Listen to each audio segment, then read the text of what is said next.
Well, here we go again. So at the time of recording this, we're about a month out from the release of Tears of the Kingdom. And me? I'm losing my grip on reality. Of course, when it comes out, we're going to do a bunch of videos on it and maybe stream, I don't know, we'll see. But in the meantime, we're going to tide ourselves over with a little bit of Breath of the Wild Island as a treat.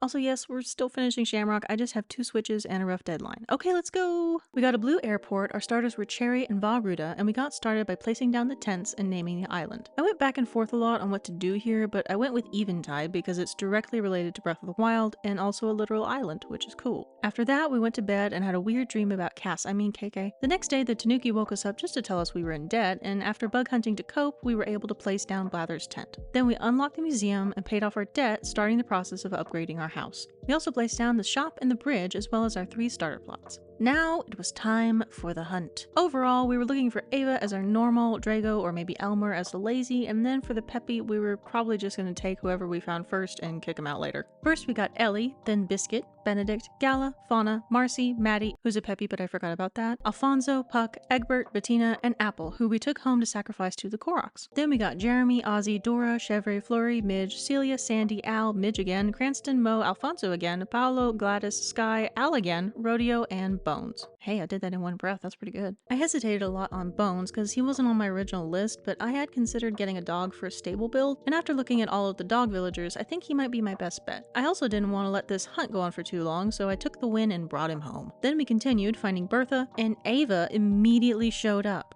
My girl pulled through. You are so much better than those regular cuckoos. I'd leave my wife and arrow shop for you any day. Anyway, the hunt miraculously over in record time. We went back and furnished plots 1, 2, and 3. The next day, Bones moved in, followed by Apple, and then Ava. After that, resident services upgraded, and we were able to place down both the campsite and the tailor shop. Now, if we were lucky, the campsite would give us Lionel, Cephalobot, Colton, or even Roswell. Oh right, and Wolflink. Oh wait. None of these dreams came true, however, and instead we got this guy. Disappointment aside, we placed down his plot, and after he moved in, Able Sisters was built, so we finally got some real clothes on and fixed our Sheikah slate. Then we were able to start the process of moving in the remaining villagers. For those, I picked out Rasher because he makes me think of Ganon and Malice, Petrie because she reminds me of Purah, Drago, and Avery, who'd be our token Rito. That said, the final lineup for the island is, I think, gonna be them, plus Ava, maybe Bones, then Snake, Lionel, Cephalobot, and either Boris for a Bokoblin or Hopkins or Sasha for a Bloopy. I don't know, we'll see. After everyone was moved in, I checked the island rating and Isabel said we needed more flowers.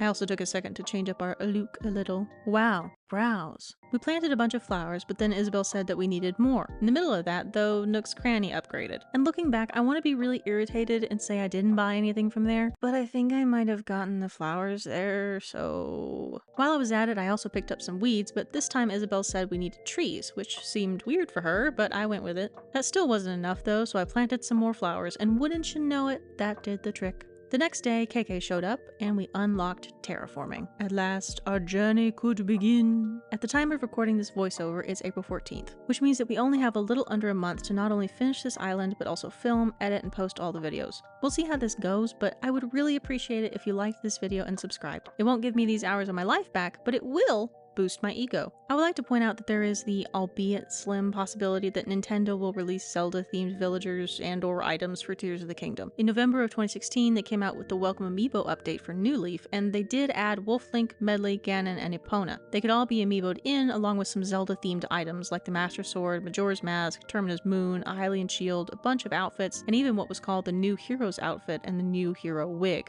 from the then upcoming Breath of the Wild. Now, I do want to say that this was all available about 4 months before the release of Breath of the Wild, so the likelihood of Nintendo giving us some Zelda and ACNH this late in the game is pretty low. The only real caveat to this I can think of is that since they've been so secretive about Tears of the Kingdom's story and characters, they may wait until the actual release of the game to do anything for Animal Crossing. For example, if they're adding in a new villager for this character, who is definitely going to inspire some very questionable fan art, I'm sure, then they wouldn't add them in until the game is out and we know who they are. Also, before you comment saying who it is, I know it was in the leak, but if you mention it or anything else spoilery having to do with the leak, I will hide your comment. You're not spoiling me, unfortunately, but you are spoiling unsuspecting passerby, and that's not cool.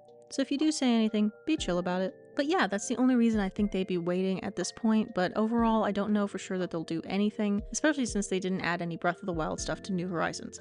Which is honestly weird now that I think about it. I think it would be a waste of a good opportunity if they didn't do something for Tears of the Kingdom though, but I definitely don't want to get my hopes up. If there is anything though, of course I'm going to get my grubby little hands on it and we're going to add it to this island. And honestly, we'll probably do some Tears of the Kingdom builds on here anyway. Why not? And with that, I'll see you in the next video. Bye! Okay, so what do you think? Are they gonna release stuff? And if they do, are we gonna get Breath of the Wild stuff too? Because that's super weird, right? Like, why not at least throw in the stuff from New Leaf? It just seems so weird and like such a lost opportunity. Also, fun fact, I saw on Wikipedia that apparently in the Island Evals, when Isabel reads the one that says, "It's a place I've been quietly watching, it's a secret to everybody, I don't want it to be famous," that "it's a secret to everybody" is a reference to, I think, the original Zelda game where some friendly red moblins are in secret caves and they give Link some treasure they found and say, "It's a secret to everybody." Seems a little tenuous, but also it's definitely on purpose. So yeah, cool little Easter egg.